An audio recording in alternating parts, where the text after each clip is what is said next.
Buenos días, buenas tardes, buenas noches. Esto es Los Salieris de Piña por la 96.1 Radio Atirra. Los acompaña Leandro Tremarco y Ariel Martínez para este podcast de historia y política.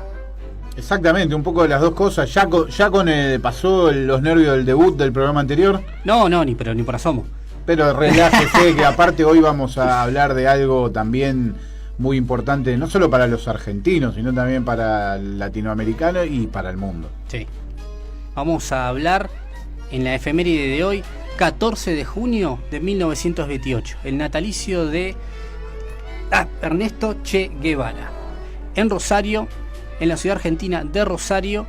Y bueno, un personaje que marca la historia argentina, como decías, latinoamericana y del mundo, que termina convirtiéndose en un símbolo de la revolución y sobre todo de la idea de que se puede crear un mundo distinto, digamos, por lo menos al mundo que se planteaba en ese momento, que era la visión capitalista liberal del mundo. Hay una alternativa, ¿no? Hoy todavía nos quieren convencer que no se puede. No, sí se puede. Se puede, empezó en otro momento, en 1917, acá en Argentina con el peronismo, también se empezó a ir en ese sentido, siguió en Cuba, es muy posible, lo que pasa es que se encargan de que no levante vuelo ese otro mundo. Hablamos un poco del personaje. Ernesto Guevara, como habíamos dicho, nace en 1928 en Rosario, el 14 de junio, en una familia acomodada, digamos, en el seno de una familia burguesa de clase media, y él estudia la carrera de medicina. Cargando a cuestas un asma que lo acompaña desde muy chico y que va a ser algo muy, muy característico del Che, y que el Che prácticamente va a sobreponerse a todo eso y va a lograr cosas a fuerza de voluntad.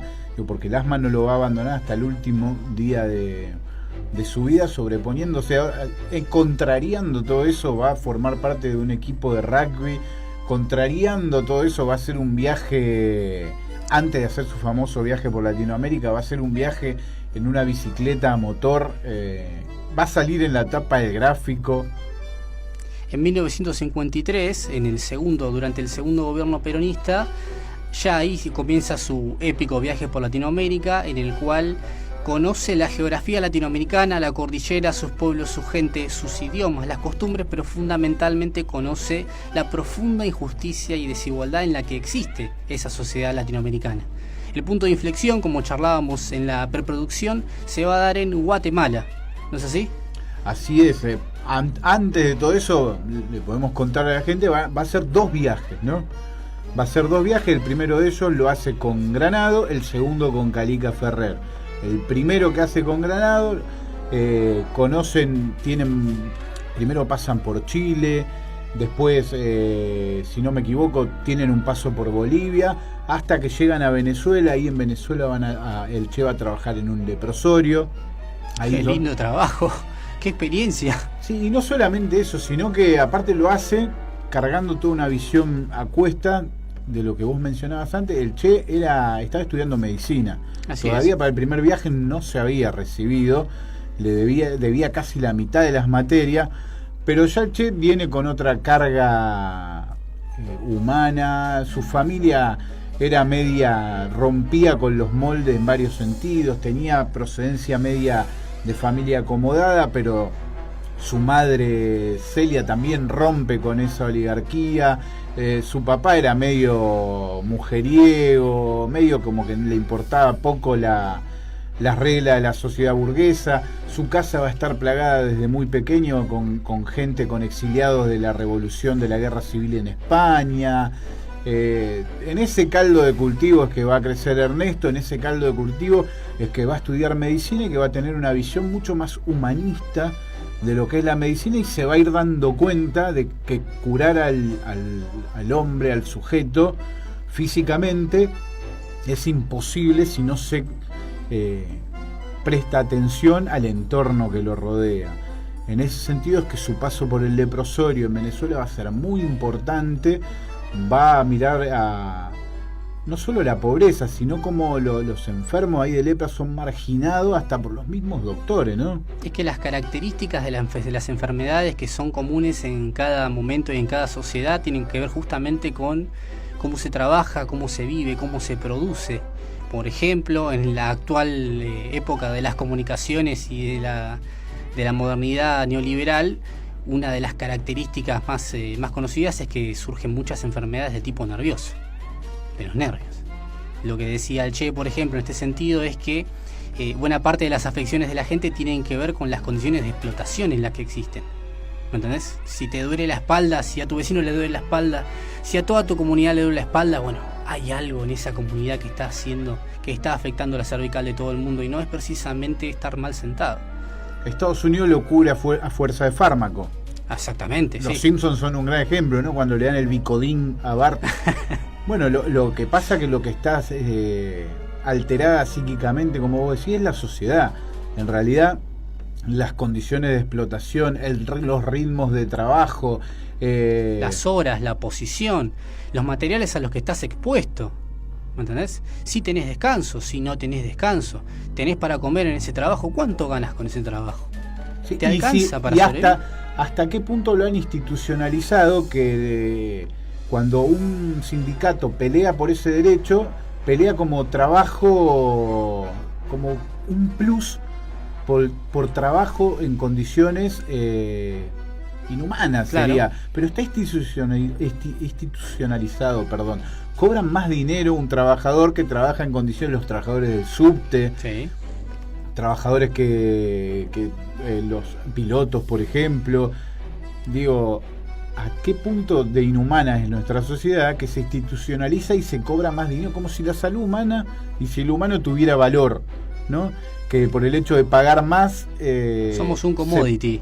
Exactamente. Así nomás te lo digo. Somos un bien más o menos durable con una cierta duración de vida útil. Muy bien. Habíamos quedado entonces que el Che llegaba a su primer viaje, hace su segundo viaje con Calica Ferrer. En ese viaje se distancia de Calica Ferrer y por ese recorrido transhumante que va llevando y aprendiendo el Che, llega a Guatemala. Ahí en Guatemala se va a encontrar y va a estar atravesado por un proceso revolucionario que encabeza Jacobo Arbenz, con un proceso revolucionario donde se llevan adelante algunas nacionalizaciones, empieza a haber un proyecto de reforma agraria y el Che ya tiene que ir a empuña, esa es la primera vez que empuña un fusil contra el imperialismo, puntualmente contra la United Fruit Company, que era encabezada por un agente de la CIA. Digo, ahí ya el Che empieza a mutar en Guatemala, el Ernesto empieza a mutar en Guatemala y se va convirtiendo paulatinamente en el Che Guevara, empieza a hacer un análisis, las cartas que les empieza a mandar a su familia empiezan a tener análisis políticos más detallados, llega a pasar a México. En México, Nico López, que lo conoce en Guatemala, Nico López es un exiliado cubano.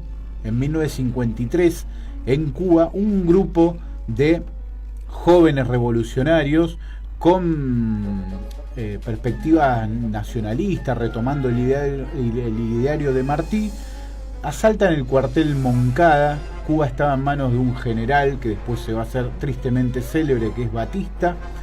Estos jóvenes revolucionarios intentan tomar el cuartel Moncada. Ahí aparecerá el alegato de Fidel en La historia me absolverá, de que ellos no se están levantando contra ninguna república, sino contra un régimen tiránico.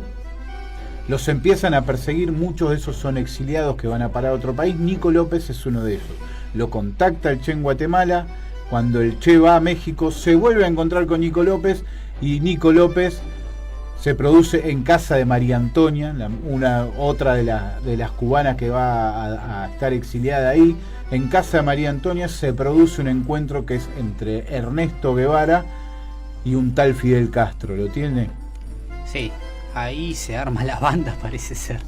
Lo que consigue también Ernesto Che Guevara en estos viajes y en esta experiencia, en estas primeras experiencias revolucionarias que vos relatás, es también empezar a entender cómo funciona el mundo en una idea un poco más profunda, un poco más general, de cómo es primero la relación de los Estados Unidos con Latinoamérica, la política del Big Stick, cómo Estados Unidos, específicamente las compañías privadas norteamericanas, tienen en todos los gobiernos latinoamericanos y en distintas instituciones clave un montón, digamos, de personalidades que manejan eso. Vos hablaste de la United Fruit Company, por ejemplo, pero agentes de la CIA hay desperdigados en toda Latinoamérica.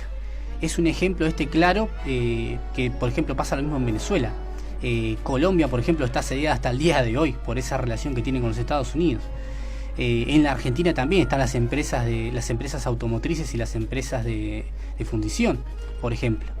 Es decir, empieza a entender cuál es el mecanismo del imperialismo, una palabra clave que va a marcar a fuego tanto a la Revolución Cubana en todos sus sentidos como, digamos, las posteriores luchas revolucionarias en toda la Latinoamérica. Es decir, este vínculo que hay, este vínculo de sometimiento que se produce con los intereses de los norteamericanos y cómo esos vínculos se concretan. Vos hablaste de Batista, por ejemplo.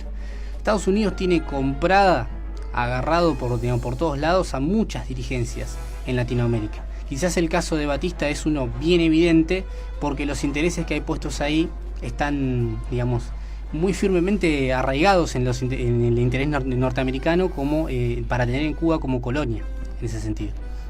Claro, fíjense ustedes, los que les interese chusmear por ahí la historia, ¿cuándo se funda la ciudad de Las Vegas en Estados Unidos? La ciudad de Las Vegas se funda después de la Revolución Cubana, porque antes de que se produzca la Revolución Cubana, Cuba funcionaba como prostíbulo de los Estados Unidos, prostíbulo y su negocio de azúcar barata. Claro. Ustedes recordarán la película El Padrino, hay una escena muy, muy conocida, si no me recuerdo, El Padrino 3, donde están teniendo una reunión uno de los capos de la mafia, el protagonista principal, que ahora se me escapa el nombre, y se tienen que ir corriendo porque empieza la revolución. Ese era el tipo de vínculo que tenía Estados Unidos y la mafia estadounidense y el empresariado estadounidense en Cuba hasta el momento de la revolución. Y además hay otra cosa, Estados Unidos, así como es un país que pregona el liberalismo por todo el mundo, pero es proteccionista, también tiene una relación muy complicada con los derechos civiles y el liberalismo. Estados Unidos, de puertas para adentro, pregona los derechos civiles, los derechos liberales, los derechos a la propiedad, la igualdad, etcétera, pero en el resto de América ha defendido y sostiene, en muchos casos hasta el día de hoy, a gobiernos que han vulnerado justamente esos derechos de los cuales ellos se dicen adalides. No se trataba solamente de una relación de sometimiento económica que tenía Cuba, no es solamente el sacarte azúcar barata, sino también garantizar que haya regímenes que, por ejemplo, te aseguren una mano de obra en condiciones miserables y muy barata, por supuesto. Que no te suba nunca el precio del azúcar, el precio del café, el precio de la banana, de los minerales, todo ese tipo de cosas. Lo que hace a Estados Unidos rico justamente es el subdesarrollo que tira sobre Latinoamérica. Eso se hace evidente en el pensamiento del Che, y romper ese vínculo económico también implica en este caso romper con la idea de que Estados Unidos es el protector de los derechos universales o de las democracias. Es decir, se cae la careta en estos viajes de lo que es la democracia liberal en Latinoamérica. Que todavía funciona. Que todavía funciona. El vínculo del imperialismo todavía funciona, pero para retomar un poquito donde habíamos quedado. El Che conoce a Fidel.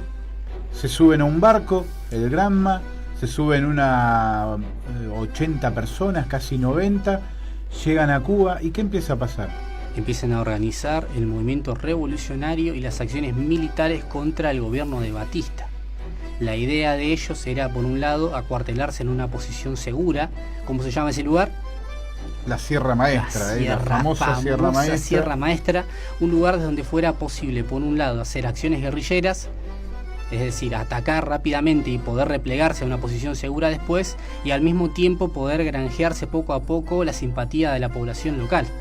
En ese sentido, que pudieran ser proveídos, porque estaban yendo en el barco con lo que tenían, con un poco de armamento y un poco de provisiones, y era ir a ganar o ser completamente derrotados.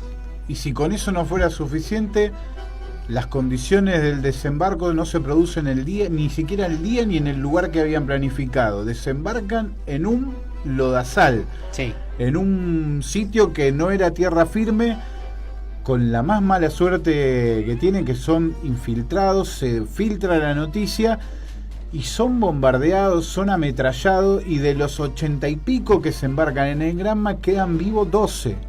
Sí, justo lo necesario para encabezar la revolución cubana. El tema del lodazal, es decir, hay que tener mala suerte, porque justo quedarte en un lugar donde estás a tiro y no tenés ninguna posición que fortificar es complicadísimo. Es complicadísimo. Y aparte el tema de la moral después, porque vos imaginate, van 80 personas, de esos quedan 12 nada más. ¿Qué haces con 12 personas? No haces un vivo de Instagram con 12 personas. Y lejos de todo eso, Fidel, cuando logra reagrupar al grupo de los sobrevivientes, entre los cuales se encontraba Fidel, el Che, Camilo Cienfuegos, Raúl Castro, el grupo principal, cuando los ve y ve que tiene 7 fusiles, dice: ahora sí podemos ganar la revolución. Mierda que era optimista el muchacho. Y así pasa que empiezan a crecer, digo, y no empiezan a crecer no solamente porque eran unos genios, sino porque saben interpretar los anhelos de la población donde se movían. Claro, o sea, nosotros habíamos hablado de que era un régimen dictatorial y además de profundo sometimiento de lo que era la clase campesina de Cuba. Es decir, en ese caso, incluso aunque fueran poquitos, lo exitoso de la revolución, lo novedoso además, es que empieza a incorporar a estos sectores sociales, campesinados, los pequeños trabajadores que había en las zonas rurales, que justamente les consiguen esto: provisiones, hombres, de a poco les van asegurando primero la supervivencia y después la posibilidad de una acción armada dentro de lo que es la propia Cuba. No una acción armada, digamos, como la entendemos nosotros en un sentido directo de ejército contra ejército, sino justamente que inauguran lo que va a ser la guerra de guerrillas. Y no solamente eso, sino que también habla de una guerra popular.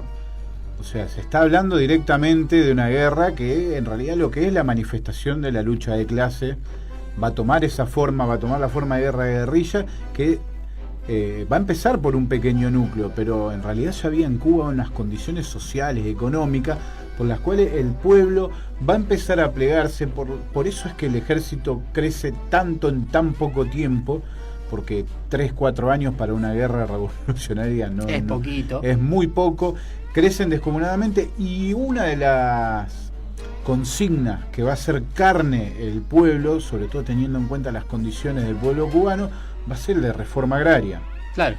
También hay que tener en cuenta que mucha gente se pliega porque ¿qué más podían perder en las condiciones en las que vivían? No eran dueños de la tierra, ni siquiera de lo que producían, en muchos casos ni siquiera eran dueños de su propia vida, porque básicamente tenían una vida que era trabajar hasta que pudieran seguir en pie y después, bueno, morir, básicamente. Es que en ese transcurso siguen creciendo, se dan la famosa... No nos vamos a meter mucho en datos puntuales, porque en realidad lo que nos interesa es hacer más un análisis político, claro, además de histórico y biográfico y anecdótico de lo que fue la Revolución Cubana. Pero para hablar brevemente, logran crecer como ejército, logran partir a Cuba a la mitad, tomando Santa Clara y las villas. La decisiva batalla de 1958, Santa Clara. Participa activamente el Che peleando en el frente, justamente, y ahí tienen una victoria contundente contra lo que eran las tropas de Batista, que al mismo tiempo todavía no recibía un apoyo demasiado grande de los Estados Unidos, que lo veían como una cuestión menor. Hay que tener en cuenta también que en ese momento está muy presente el tema de la consigna nacionalista. Digamos, estamos hablando de la revolución en términos de levantar al país.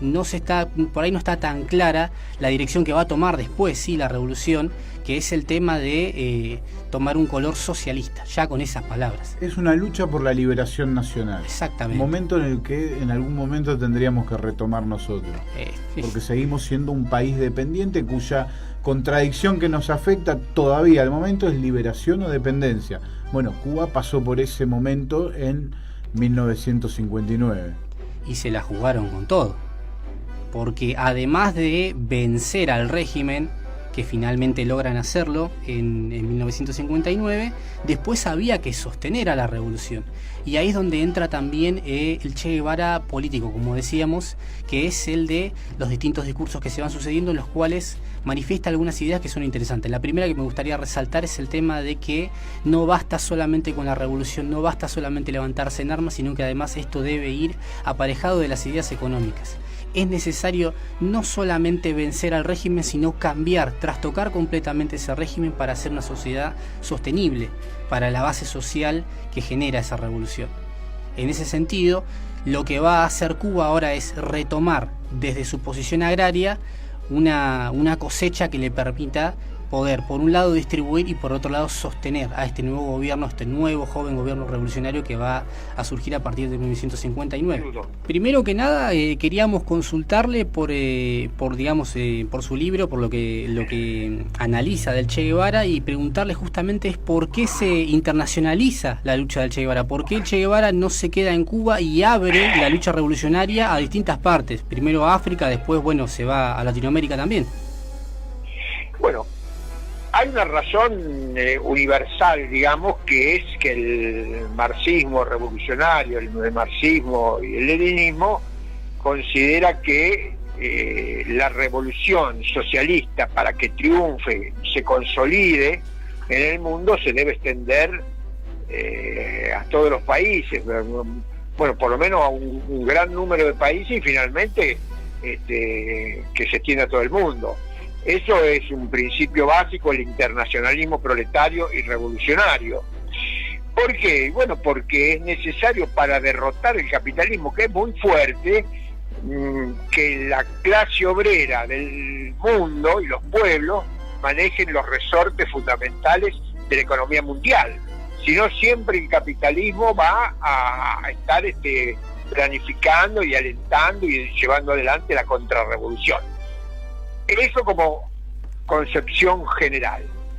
En particular, el Che Guevara en Cuba, que era uno de los principales dirigentes de la Revolución Cubana, cuando triunfa la revolución es designado prácticamente ministro de Economía, ministro de Industria, a cargo de un sector muy importante de la economía cubana.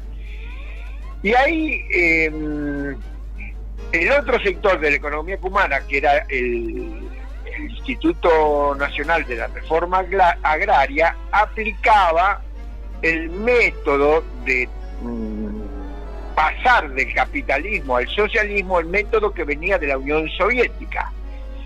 Y el Che no lo veía correcto. Entonces, basándose en escritos fundamentales de Marx, idea un otro sistema. El que venía de la Unión Soviética se llamaba del cálculo económico, y el que sale de la cabeza del Che, basándose en Marx, se llama del sistema presupuestario de financiamiento. Lo fundamental de estos dos sistemas es que el sistema del cálculo económico, el que venía de la Unión Soviética, consideraba que en el periodo de transición seguía vigente la ley fundamental del capitalismo, que era la ley del valor, es decir, que los objetos tienen valor de acuerdo a la cantidad de trabajo que tienen acumulado. Y el Che decía que había que luchar desde el principio en contra de la vigencia de la ley del valor, para que el trabajo fuera una fuerza liberada, y no estar constreñida a los marcos de la utilidad que le daba el capitalismo. Es la tensión que después le va a dar problemas a la Unión Soviética por el tema de los incentivos. Es como que, como sigue pensándose en términos de valor, ¿cuál es el incentivo para producir si no hay ganancia? Es muy bien, gracias compañero, porque me amplía la idea que estaba exponiendo. Muy bien, compañero. Claro, entonces Che, ya en el terreno práctico, estimula, desarrolla los estímulos morales, sin despreciar los materiales, pero dice, si son materiales, que sean de orden moral.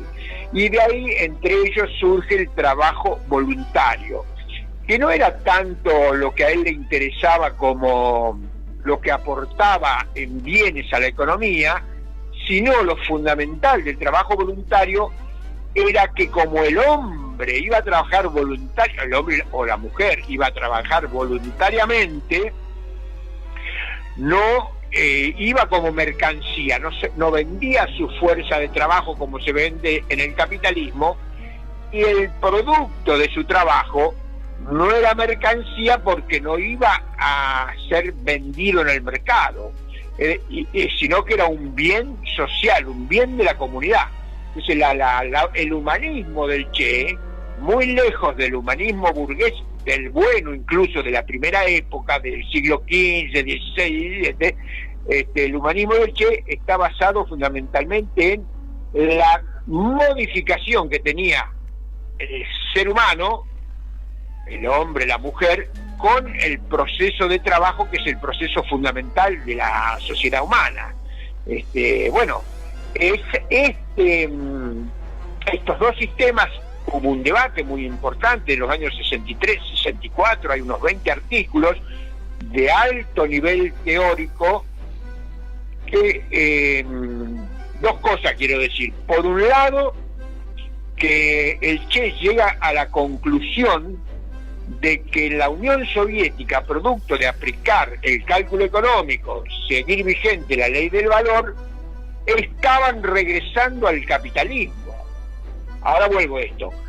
Y lo otro es que, para mí, además por otras cuestiones, las cuestiones, digamos, de índole político-estratégico, para mí el Che Guevara es el intelectual más potente del marxismo en la segunda mitad del siglo XX, o por lo menos del mundo occidental, porque muchas veces mucha gente habla del Che sin conocer los extraordinarios aportes que hace el Che al periodo de transición del capitalismo al socialismo, que ni siquiera en la Unión Soviética, con tantos años, pudieron avanzar tanto como el Che. Entonces lo pone al Che como una figura destacada en el mundo, y no estamos hablando de su capacidad como estratega, como comandante, como jefe militar y como ser humano. Entonces, volviendo a la primera cosa que revela este debate, el Che descubre que la Unión Soviética está volviendo al capitalismo. Entonces dice, bueno, no hay tiempo que perder, hay que extender la revolución mundial. Y bueno, entonces si hay que extender la revolución mundial, está bien, podemos estar en Cuba, podemos escribir el libro de economía del periodo de transición del capitalismo al socialismo, cosa que no se hizo en la Unión Soviética. Bueno, hacer otros aportes a la revolución que están muy bien, pero para una figura de la estatura estratégica mundial del Che era muy poco eso. Dice, no, hay que volver al teatro de población, hay que volver a la lucha, y hay que ponerse al frente de la lucha revolucionaria continental y mundial por el socialismo. Y ahí, bueno, primero vamos a ver, si les parece, sí, Ariel y Leandro, cuál es la estrategia continental y mundial del Che Guevara. Sí, como no. Por supuesto. Bien. Hay un dato, un primer elemento. Vamos a hablar de la estrategia continental, para no extendernos, digamos, la estrategia para América Latina. El Che dice, como primer elemento estratégico, que las burguesías nacionales han perdido toda su capacidad de oposición al imperialismo, si alguna vez las tuviera. El concepto de burguesía nacional que usa el Che es el mismo concepto de burguesía nacional que utilizan los clásicos del marxismo en Argentina, en América Latina. Nosotros hemos leído a Silvio Frondizi, la utiliza en este sentido, hemos leído a Meliciades Peña, utiliza el concepto de burguesía nacional en este sentido, y conocemos de primera mano a Mario Roberto Santucho, y utiliza el concepto de burguesía nacional en el sentido que vamos a explicar ahora. Los clásicos del marxismo argentino y latinoamericano y de los marxistas, Marx y Engels, consideran como burguesía nacional a la burguesía propia del país.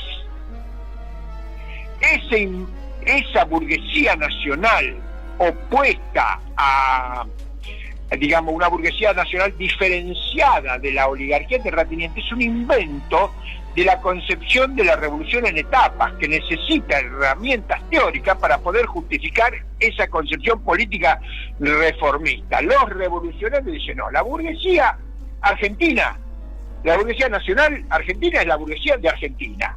los terratenientes, la burguesía comercial porteña, los terratenientes de la provincia de Buenos Aires, que han ido evolucionando y se han convertido en esta clase dirigente desde hace 200 años. Dentro de la burguesía nacional hay un sector que realiza sus ganancias en el mercado mundial, los que tienen en la actualidad el proyecto extractivista agropecuario exportador, de ahí, bueno, toda esta la privatización del río Paraná, bueno, etcétera. Claro. No nos podemos detener en eso. La famosa hidrovía. ¿Perdón? La famosa hidrovía. La famosa hidrovía, sí. Que la hidrovía, el problema que no es una patente, el problema que es el nombre de una empresa privada. Claro. Esto es la red troncal de los ríos, del río Paraná, Paraguay y el Río de la Plata, el red troncal que, bueno, por donde circulan barcos, pero no me quiero ir de ese tema, claro, que lo tengo bastante afinado porque hemos estado debatiendo estos 3 o 4, desde el año pasado que venimos debatiendo este tema y más o menos nos ha quedado bastante claro, pero si eso quieren en otra oportunidad podemos detenernos en ese tema.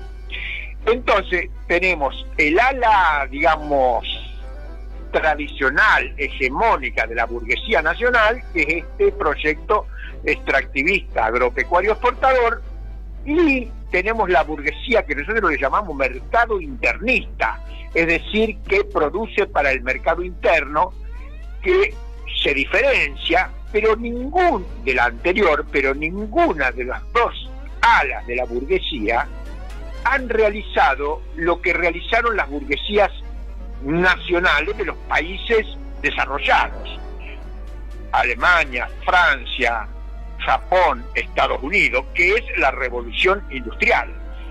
La Argentina y ninguno de los países de América Latina han pasado por una revolución industrial. Hubo un intento de revolución industrial en el primer periodo de los gobiernos peronistas, del 45, 46 al 55, pero no se basó, ese intento de revolución industrial no se basó en un sector de la burguesía argentina, se basó en un sector mayoritario del ejército en el momento y se apoyó en la clase obrera. Claro. Pero no hubo una burguesía, la burguesía vino, bueno, sí, ahí se enriqueció, se expandió, y cuando los sectores más eficientes de esa burguesía mercado internista, cuando se desarrollaron, se empezaron a asociar con el capital internacional, con el capital monopolista, es decir, que nunca tuvieron la visión de realizar un país capitalista desarrollado, no tuvieron la garra de hacer la revolución industrial para hacer ese país capitalista desarrollado. Incluso hay una anécdota que cuando viene Jay Petra, un sociólogo norteamericano, la primera vez en la Argentina, y se reúne con el presidente de la UIA, y Petras, sorprendido, le dice, pero porque este hombre, Elvio Coelho creo que se llamaba, el presidente de la UIA, de la Unión Industrial, bueno, le muestra el desarrollo, la fábrica, la industria que ve en Argentina, y dice, pero con ese desarrollo base, dice, ¿por qué no intentan la revolución industrial? Y el jefe de la UIA le dice, es que los obreros son muchos, son fuertes, tenemos que ir a la guerra y podemos perder. Esa en realidad es la mentalidad de la burguesía argentina. Tiene miedo de perder con el imperio y tiene miedo de perder con los trabajadores. Entonces siempre es una burguesía raquítica, mezquina, que busca tener un lugar en la hegemonía mundial del capital monopolista mundial. Y bueno, disputa un poco la plusvalía, pero nunca se saca los pies del plato. Es una burguesía que cobra peajes, no se dedica a la inteligencia de la producción, sino que simplemente a usufructuar lo mejor que se pueda un nicho que tienen armado. Exactamente. El gordo Cook dirá, John William Cook dirá que es una burguesía que se pudrió antes de nacer. Claro, no hubo nunca en la historia argentina, porque nosotros discutimos la historia argentina, la historia liberal, la historia revisionista. Nosotros leímos una tercera historia, que es la historia de Milcíades Peña, que no es ni liberal ni es revisionista, sino una historia marxista. El problema, el hecho maldito de este país es que no tuvimos la burguesía norteamericana, la burguesía alemana o la burguesía japonesa, tuvimos la burguesía argentina, que se enriqueció fácilmente producto de la fertilidad de la pampa húmeda. Acá se tiraba 3 semillas y tenés millones de granos de trigo, de maíz y de soja ahora.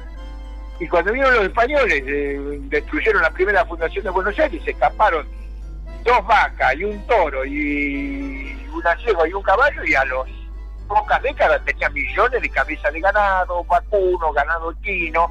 Bueno, la extraordinaria fertilidad de la pampa hizo la desgracia de tener una burguesía rentista, parasitaria, poco trabajadora, bueno, la que conocemos.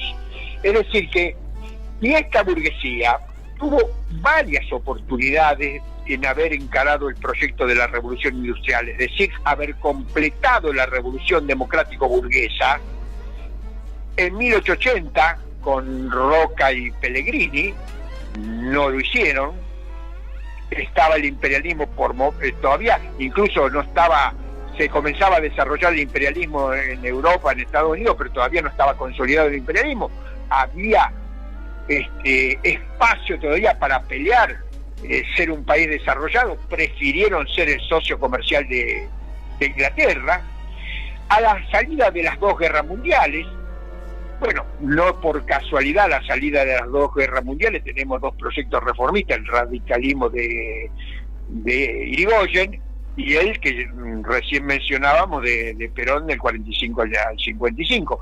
Y para mí, esto yo no lo he leído en ninguna parte, habría que ver qué dicen los que saben más de economía, pero para mí en el periodo kirchnerista, que tampoco por casualidad se intentó un proyecto reformista, a partir del extraordinario precio que tenían los commodities, o sea, los granos, el petróleo y el oro que producíamos en la Argentina, fue un momento, y además que teníamos a la clase obrera movilizada de la rebelión del 2001, elemento fundamentalísimo, la movilización de la clase obrera y el precio de los commodities. Estos son 2 elementos decisivos por los cuales en ese periodo se podría haber intentado la revolución industrial. No estoy hablando incluso de socialismo, revolución industrial en los marcos del capitalismo. Pero ¿por qué no se hizo? Por lo que decíamos antes, la burguesía nacional en sus 2 alas renunció desde la fundación de Argentina como país a hacer la revolución industrial y concluir la revolución democrático-burguesa. Entonces, bueno, volviendo al Che, el Che esto lo tiene claro, dice, las burguesías nacionales han renunciado a la lucha contra el imperialismo si alguna vez se lo plantearon. Primera condición estratégica de Che Guevara: no hay que sembrar expectativas en la burguesía nacional. No contemos con ellos para nada, básicamente. No contemos con ella para nada. Y una cosita más para terminar este tema, porque hay algunos que intentando reflotar la tesis de la revolución en etapas, han inventado un término de burguesía local diferenciada de burguesía nacional. Eso es un término trucho, vamos a decirlo rápidamente. Es un concepto inventado para justificar una concepción política que se ha demostrado totalmente errónea. El Che, que era un buen escritor, un tipo culto, utiliza la palabra burguesía nacional, burguesía autóctona y burguesía criolla como sinónimos, porque como era un buen escritor, no pone burguesía nacional, burguesía nacional, burguesía nacional. En un párrafo se tiene que referir 3 veces a la burguesía internacional. Una vez dice burguesía nacional, otra vez dice burguesía autóctona y otra vez dice burguesía criolla, para no redundar. Claro. No sé si queda claro. Sí, lo usa como sinónimo. los usa como sinónimo. No es que el Che está hablando de 3 burguesías distintas o de 2 burguesías distintas. No lo tergiversemos el Che. El Che nunca habló de burguesía local. Bien. ¿Qué otras aportaciones? Entonces después el Che va a las 3 aportaciones de la Revolución Cubana. ¿Cuáles son las 3 aportaciones de la Revolución Cubana? Ojo, 3 aportaciones de la Revolución Cubana, que no quiere decir que toda la experiencia internacional anterior no siga teniendo valor. A toda la experiencia internacional, la revolución en Europa, la revolución en China, Vietnam, a la revolución después de la Segunda Guerra Mundial, todas ellas siguen teniendo valor. Dicen, la Revolución Cubana, que digo yo, redescubre la estrategia revolucionaria, cosa que no pudo hacer la Tercera Internacional, sino que la descubren en China, los Mao Zedong, en Vietnam, Ho Chi Minh y el general Giap y otros dirigentes, pero esa experiencia no era conocida en América Latina. Entonces el Che Guevara, Fidel Castro redescubre, digo redescubre porque es parecida a la estrategia china y vietnamita, aunque no es igual, parecida. Redescubre la estrategia. Y el Che dice 3 aportaciones de la Revolución Cubana que se agrega a toda la experiencia revolucionaria internacional. Dice, la primera, se puede triunfar sin el ejército burgués, que tiene que ver con esto, y incluso en contra del ejército burgués. Esta es una tesis que va en contra del reformismo de los partidos comunistas, y que esta tesis está totalmente emparentada con lo que decíamos recién, de que no hay una burguesía nacional revolucionaria. La tercera aportación dice, en la América subdesarrollada, el teatro de operaciones de la lucha armada es fundamentalmente el campo.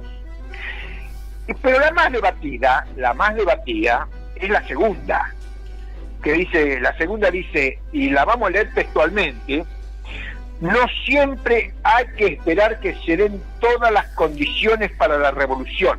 Claro. El foco insurreccional puede crearlos. ¿Qué dicen los críticos del Che?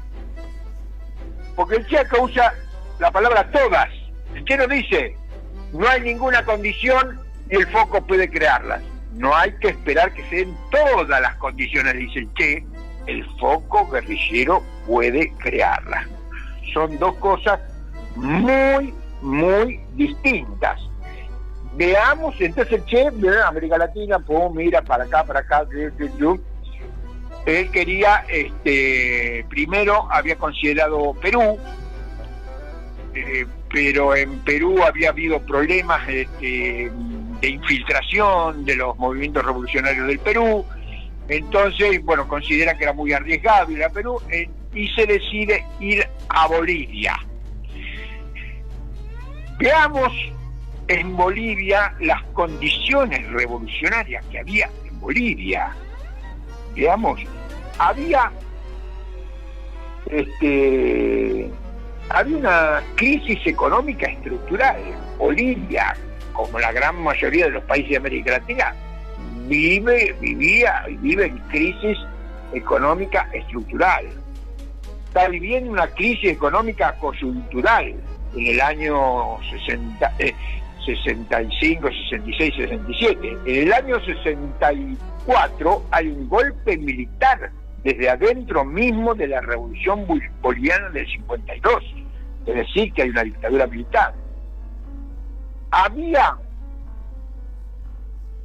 una clase revolucionaria, la clase obrera minera, que tenía conciencia de clase, que había aprobado un programa revolucionario inspirado en el programa de transición de Trotsky, que se conoce como las tesis de Pulacayo, por la localidad donde se realizó el Congreso Minero.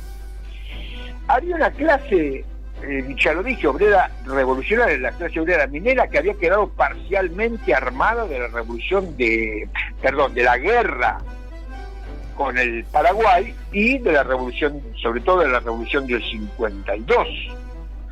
había 3 partidos marxistas. Estaba el Partido Comunista Prosoviético, un desprendimiento de el Partido Comunista Prochino, que le prometieron segundo el oro y el moro, y bueno, desertaron completamente de la lucha. El Partido Comunista Prosoviético, podemos hacer una disquisición ahí, si quieren después volvemos, porque dicen el Partido Comunista traicionó al Che. No. La mayoría de la dirección podemos decir que sí, la mayoría del Partido Comunista podemos decir que sí. Pero decir que todo el Partido Comunista traicionó al Che no es verdad, o lo abandonó para ser más suave, no es verdad, porque el grueso de los hombres que pelearon con el Che provenían del Partido Comunista de Bolivia. Y estaba el tercer partido, el Partido Obrero Revolucionario Trotskista, que era bastante fuerte, que bueno, porque hasta después surgió, en el año 68, surgió un ala pro guerrilla, pero bueno, ya el Che había sido muerto, había sido derrotado el intento del Che. Entonces, volviendo, dice, no hay que esperar que estén dadas todas las condiciones para la revolución. El foco insurreccional puede crearla. ¿Qué condiciones? Bueno, estaban dadas todas. ¿Y qué condiciones faltaban? Faltaban el ejército del pueblo y la unidad obrero-campesina. Pues dicen algunos, no, porque los campesinos... ¿Y qué quieren? ¿Que la revolución te la sirva en bandeja el enemigo? Que esté todo así, digamos, flotando en la superficie, y lo único que tenés que vos pasar la red y hacer la revolución.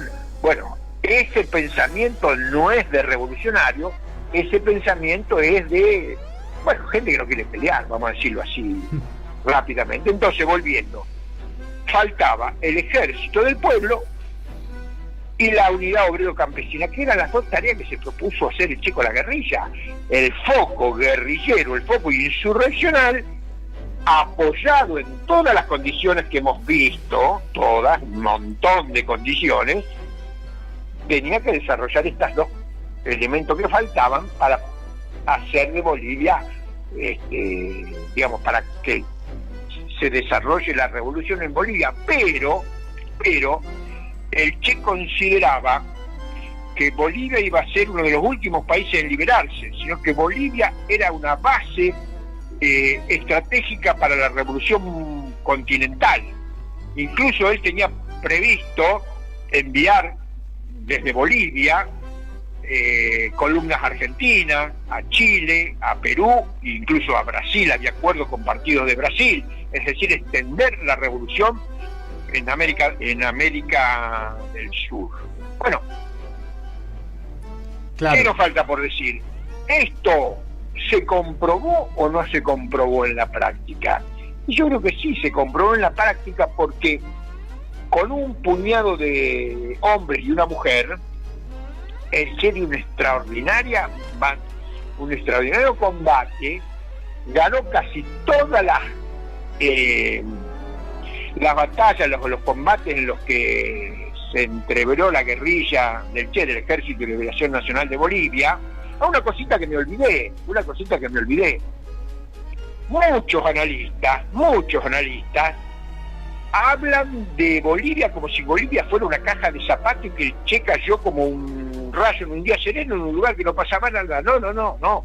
Bolivia es un país con una historia, con una clase obrera, con un campesinado, con sus luchas revolucionarias, etcétera, con la guerra del salitre, la guerra contra Bolivia. Bueno, una historia, riquísima historia de lucha de clase que hay en Bolivia. Es decir, que no fue el Che Guevara a un país solamente como receptáculo de sus ideas. Bueno, volviendo para acá. Entonces, decíamos, se comprobó primero porque fue posible desarrollar la lucha. Segundo, porque en el año que estuvo el Che en Bolivia, el eje de la política boliviana fue la guerrilla del Che. Todo pasaba por la guerrilla del Che.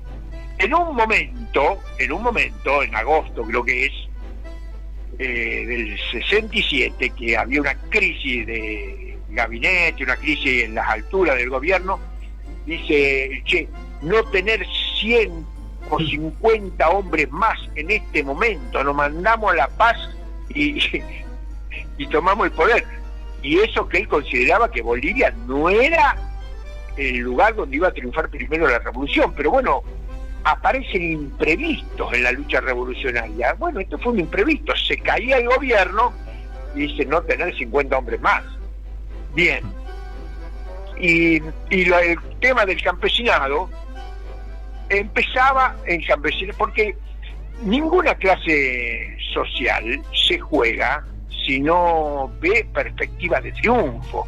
El campesinado empezaba a ver en esta guerrilla una posibilidad de lucha, porque si bien había habido una reforma agraria parcial en la Revolución del 52, había zonas donde la reforma agraria no había llegado, que no participaban del pacto militar campesino que se había hecho en el año 64, por ahí, y que en los cuales Inti Peredo, que era digamos uno de los dirigentes principales era del Comité Central del Partido Comunista, que estaba en la guerrilla del Che, era el principal hombre, digamos, boliviano de la guerrilla del Che, tenía relaciones con dirigentes campesinos de la región del Trópico, de donde salió después Evo Morales.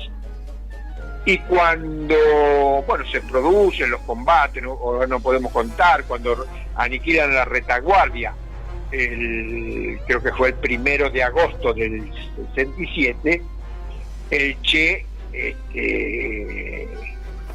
cuando se convence que efectivamente han aniquilado la retaguardia, que estuvo 4 meses buscándolo, que eso también retrasó mucho sus planes, buscándola a la retaguardia, enfila para la región del Trópico. Y ahí, ya que estamos, vamos a decir, una de las grandes virtudes del Che, porque su columna, que había quedado reducida a casi 20 hombres, iba a una marcha lenta porque había heridos y había enfermos, porque si el Che seleccionaba a la gente que estaba bien, hubiese podido evadir el cerco estratégico, romper montañas, o sea, meterse en las altas cumbres y haber salido de esa región y haberse ido para la zona del Trópico. No lo hizo porque no tenía dónde dejar los heridos y los enfermos, no los iba a dejar en manos del enemigo, pero estaba pensando en eso, porque incluso lo escribe en el diario, encontrar un lugar adecuado para poder dejar a los heridos y los enfermos y que no fueran detectados por el ejército boliviano. Daniel, te sí. puedo interrumpir un cachito porque no tenemos mucho más tiempo, pero más o menos nos ha quedado claro un poco la lectura, pero no quería terminar la entrevista sin hacerte una última pregunta. Puede ser concisa, 5 minutos, porque la entrevista va a ir grabada.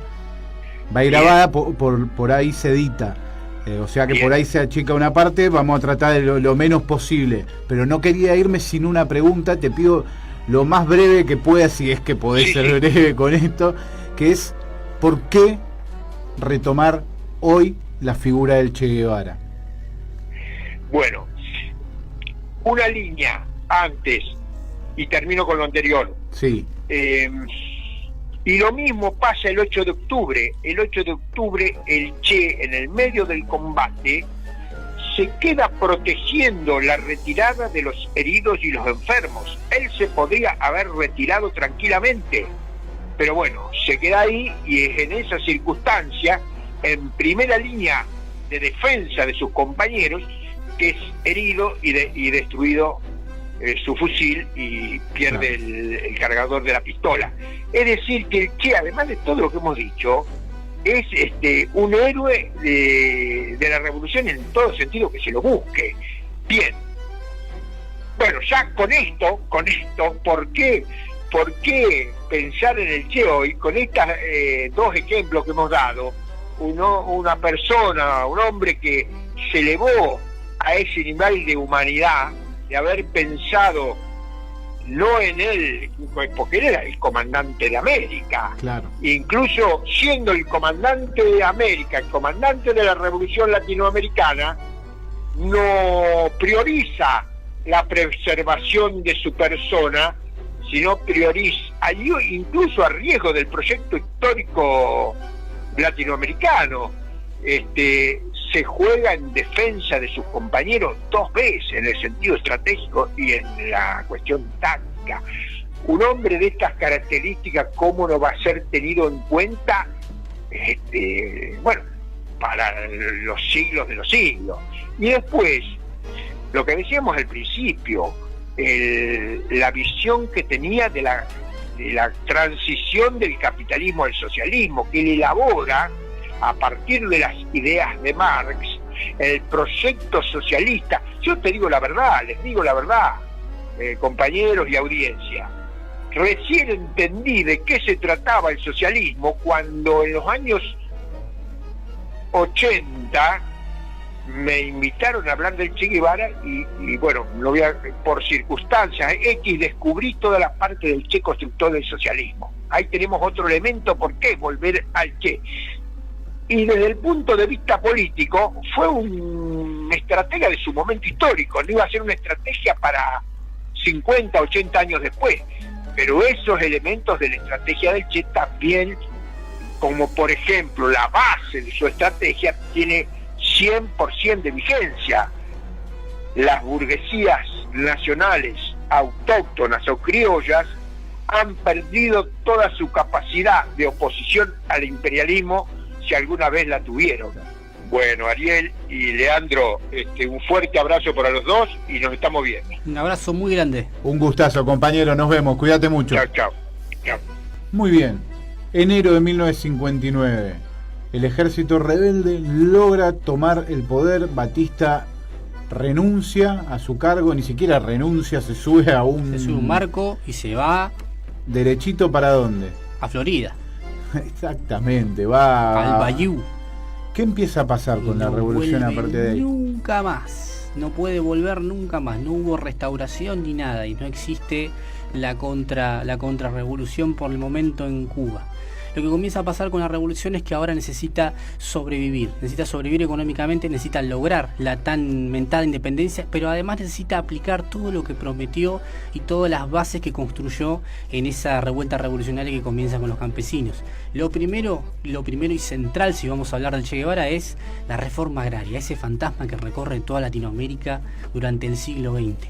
Cómo llevar adelante la reforma agraria, cómo distribuir la tierra, que en principio arranca con una distribución de tierras fiscales. En ese sentido no choca tanto con lo que los Estados Unidos y otros países miran de la revolución, pero rápidamente esa revolución empieza a tomar un giro socialista. Pasa a ser, digamos, de una revolución nacionalista únicamente interesada en Cuba, ya ahora sí a incorporar fuertemente el tema de la idea de clases y de cómo se va a llegar a lo que, bueno, hoy en día es una palabra maldita, que es el comunismo. Claro, Cuba se proclama abiertamente comunista. El contexto también en realidad empuja a que tenga que tomar una decisión, inclinarse hacia un lado y se resuelve una contradicción para un lado que en realidad ya estaba en germen. El Che en sus escritos en un momento plantea que en el departamento en México, antes de salir de Granma, tiene una discusión con miembros de la Fuerza del 26 de Julio, así es, que es la que va a encabezar todo el proceso revolucionario, en la cual discute, y uno de los miembros le dice: nosotros tenemos que hacer lo mismo que hizo Batista, tomar el poder, dar un golpe. Si Batista le dio 100 concesiones a los Estados Unidos, nosotros tenemos que dar 101 concesiones y mantenernos en el poder. Y la contrapropuesta del Che es: no, nosotros tenemos que dar un golpe, tenemos que sostener una guerra, pero tenemos que tener principios, tiene que haber una idea, tenemos que saber por qué y para qué queremos el poder y cuál va a ser ese fin. En ese sentido estaba en sintonía con, por ejemplo, lo que decía Fidel Castro cuando él hablaba de la revolución. En uno de sus discursos me acuerdo que él decía justamente que dentro del grupo revolucionario había personas que querían hacer la revolución como se hizo siempre, como lo que acabas de decir vos como un Batista, y había gente que quería hacer la revolución como no se hizo nunca, que era no solamente tomar el poder, sino revertir, digamos, dar vuelta a la estructura social que se había armado alrededor de ese poder. Batista era el poder porque era el garante de los negocios norteamericanos en Cuba, como lo fueron muchos regímenes latinoamericanos y lo siguen siendo en muchos sentidos. Dar vuelta esa situación, la revolución en un sentido como nunca se había hecho antes, no era solamente permanecer en el poder, sino justamente cambiar la razón por la cual ese poder se sostenía. Y en ese sentido, la revolución agraria lo que le va a permitir a Cuba es distribuir la tierra para, uno, mejorar la calidad de vida de su población, punto irrenunciable de la ideología del Che, mejorar la calidad de vida, y por otro lado, permitirle las condiciones necesarias a través de la cosecha y lo que son las exportaciones para sostener económicamente esa revolución, que no fuera ahogada rápidamente, que no fuera un chispazo y ya está. El Che se empieza a dar cuenta que para lograr todo eso, para lograr ese enfrentamiento, lo que hay que hacer es trastocar toda la estructura, no solo de la conciencia, que va a ser, el Che va a ser un gran teórico y estudioso de la conciencia, además de un militante práctico, digo, de cómo tiene que revertir toda la estructura económica de Cuba, cómo tiene que terminar con los lazos de explotación, y cómo para eso va a tener que tocar y destruir, empezar a revolucionar contra el concepto de una piedra fundamental del liberalismo, que es la propiedad privada. Exactamente.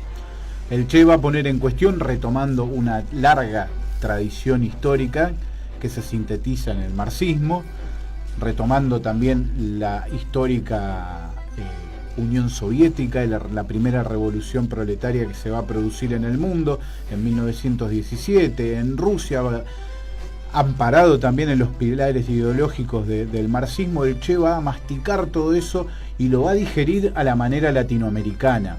Lo va a pasar, lo va a traducir al contexto histórico, a ese momento político y social.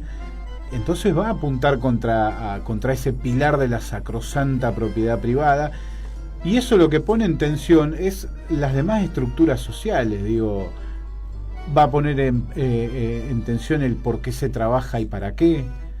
Digo, para quién van las ganancias, si el trabajo es colectivo, por qué las ganancias tienen que ser privadas. Todo eso es lo que se va a poner en cuestión en Cuba. Va a poner en cuestión palabras que se utilizan mucho hoy en día, como el tema de la competitividad. ¿Por qué tenemos que ser competitivos en países? ¿Para qué se compite? Esa ganancia, esa digamos, ventaja que se tiene, por ejemplo, en relación con la mano de obra, cuando es más barata, ¿a quién sirve? ¿Es justo que sea así? ¿Realmente es la única manera, por ejemplo, de competir a nivel internacional? ¿Debemos competir en primer lugar para el Che Guevara? ¿Debemos ser capitalistas? Eso es, debemos ser capitalistas. Y después, más allá de eso, ¿debemos ser liberales en términos políticos? Una cosa va muy aparejada de la otra, sobre todo por lo menos en el discurso norteamericano, que iguala liberalismo político con capitalismo, en ese sentido. Es decir, no solamente va a ser llegar, sino también romper todo. Y para romper todo, primero va a haber que poder romper las estructuras que hay en la cabeza, en la mente de las personas. Es decir, para cambiar, primero se tiene que creer que se puede cambiar eso. Y para eso, en el caso del Che y lo que va a ser la revolución a partir de la década del 60, va a ser también poder generar una instrucción, es decir, una formación política, además de una formación técnica de la sociedad, un pensamiento social, inculcar algo que hasta ese momento no existía, porque las personas en ese lugar solamente vivían para trabajar y poco más que eso. En ese sentido, ahora van a tener que reflexionar sobre sus vidas, sobre qué es lo que querían como sociedad y aparte cómo llevarlo a cabo. Es decir, van a tener que pensar los grandes problemas de la humanidad a partir de ese momento. Claro, y trabajando todo esto pensando sobre una idea de sociedad distinta. El Che y la revolución cubana, encabezado por Fidel, va a empezar a poner en cuestión esto del capitalismo. ¿Qué es esto del capitalismo? Bueno, su base principal, como hablamos recién, es la propiedad privada. Pero en el fondo, lo que anida en el fondo, que es lo que sigue existiendo todavía hoy en día, es que se trabaja colectivamente y se apropia la ganancia de forma privada. Y esta contradicción, a su vez, está sustentada sobre un robo que se le hace a la clase trabajadora todos los días, todo el día, todo el tiempo, las 24 horas del día, en ese momento y ahora. Exactamente. El famoso plusvalor. El Che va a ser un gran crítico de la ley del valor. ¿Y qué es ser crítico de la ley del valor? Es ser crítico del capitalismo. Algo de lo que hasta el mismo peronismo, en sus orígenes, es crítico. Combatiendo el capital, dice la canción. Exactamente. Bueno, el Che lo que va a plantear es eso. ¿Qué es el plusvalor? Es trabajo trabajado por el obrero que no es pago. Y eso pasó antes, pasa ahora y va a seguir pasando mientras haya capitalismo. Eso es lo que empieza a poner en cuestión. La ley del valor es lo que empieza a poner en cuestión el Che, como bien vos decías, ¿por qué tiene que haber apropiación privada de trabajo colectivo? Exactamente. Y a partir de ese trastocar, de agitar esa bandera, de poner en cuestión la propiedad, poner en cuestión el valor capitalista, los valores capitalistas, va a empezar a surgir lo que antes era simplemente, lo que antes miraba a Cuba simplemente como una revolución nacionalista, ahora lo va a ver como una amenaza y va a empezar a surgir también la reacción en Estados Unidos, pero fundamentalmente en lo que son las clases conservadoras de toda Latinoamérica, que van a ver cualquier intento de trastocar el orden establecido, cualquier mejora en las condiciones de los asalariados, cualquier mejora en las condiciones del campesinado, cualquier distribución del ingreso como una insurgencia revolucionaria, como algo que hay que combatir desde dentro de una vez y para siempre, y sobre todo desde una postura de guerra, es decir, desde una mirada belicista. Hay que exterminar la revolución, sofocarla a toda costa. Estados Unidos va a implementar diferentes métodos para eso, fundamentalmente el bloqueo cuando falle la intervención armada. Pero en Latinoamérica en general se va a empezar a hablar de lo que es la guerra a la francesa, es decir, la guerra del terror, contra todo lo que son los movimientos revolucionarios a partir del 60. Esto fue Los Salieres de Piña por la 96.1 Radio Atirra. Nos dimos el gusto de hablar con Daniel De Santis, gran compañero. ¿Cómo le gusta hablar al compañero De Santis? Por el amor de Dios. Un capo, ¿no? Un capo. Ya había tenido la oportunidad de entrevistarlo y la verdad que no solamente es un gran analista, un gran historiador, un gran teórico, sino que además puso el lomo allá por los 60, 70. Obrero siderúrgico. Estábamos repasando la biografía de él, que en cuanta acción obrera había, estaba metido el señor. Fue un dirigente político y que aparte encarnó una postura clasista muy, muy interesante, así que la verdad que fue un gusto. Nos despedimos hasta la próxima edición. Antes quiero recomendar a dos libros para acompañar este podcast, si les gusta, si les interesa. El compañero De Santis mencionó a un historiador muy importante dentro de lo que es la rama del marxismo, que es Melciades Peña. Me gustaría recomendar un libro de él que es... un libro de él que consiste en... Se llama así, La clase dirigente argentina frente al imperialismo. Central, para hablar justamente de lo que él mencionaba, de que no tenemos una burguesía industrial nacional. Y otro complementario, un año posterior, de 1974, que es Industria, Burguesía Industrial y Liberación Nacional. El otro autor que me gustaría recomendar, busquen la obra que quieran, sus publicaciones en revistas, cualquier cosa que les pueda interesar de él sobre el tema, que es Silvio Frondizi también. Bien, y yo les recomiendo también, en cuanto a libros, Los apuntes económicos del Che, infaltable, y las obras completas donde habla de la construcción del hombre nuevo en Cuba y en el socialismo, y película, mírense, que está bastante buena y bastante fiel en cuanto a la realidad histórica. Es la misma película en dos partes, Che Guerrilla, empieza Che el argentino y Che Guerrilla, donde ahí van a tener un análisis bastante interesante de lo que es la parte de la guerrilla del Che en Cuba y la parte de la guerrilla del Che en Bolivia.